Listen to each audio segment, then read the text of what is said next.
If men were angels, no government would be necessary.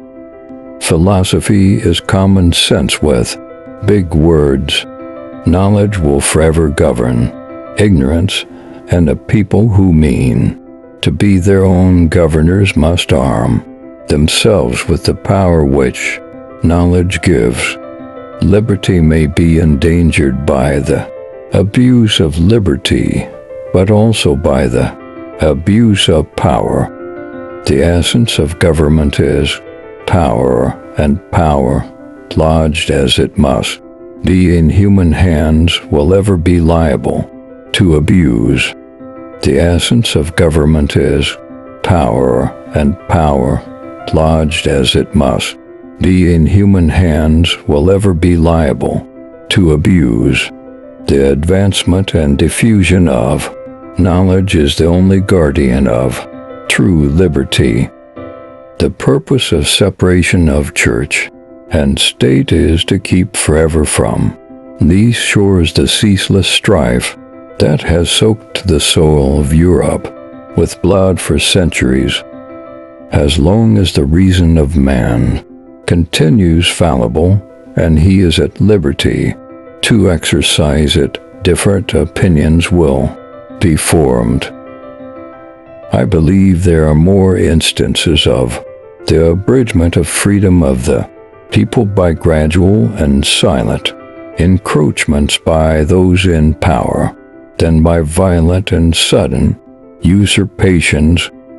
It will be of little avail to the people that the laws are made by men of their own choice if the laws be so voluminous that they cannot be read, or so incoherent that they cannot be understood. The truth is that all men having power ought to be mistrusted. The happy union of these states is a wonder, their constitution a miracle, their example the hope of liberty throughout the world. All men having power ought to be distrusted to a certain degree. Where an excess of power prevails, property of no sort is duly respected. No man is safe in his opinions, his person, his faculties, or his possessions. A well-instructed people alone can be permanently a free people. A popular government without popular information or the means of acquiring it is but a prologue to a farce or a tragedy, or perhaps both. The diversity in the faculties of men from which the rights of property originate is not less an insuperable obstacle to an uniformity of interests. The protection of these faculties is the first object of government.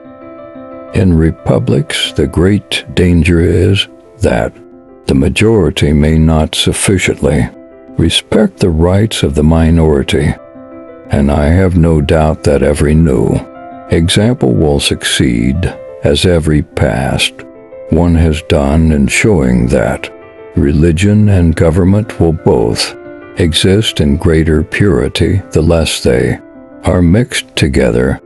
A well-regulated militia, composed of the body of the people trained in arms, is the best, most natural defense of a free country. The operations of the federal government will be most extensive and important in times of war and danger, those of the state governments in times of peace and security. America was indebted to immigration for her settlement and prosperity. That part of America which had encouraged them most had advanced most rapidly in population, agriculture, and the arts. Americans have the right and advantage of being armed, unlike the citizens of other countries whose governments are afraid to trust the people with arms. A pure democracy is a society consisting of a small number of citizens who assemble and administer the government in person.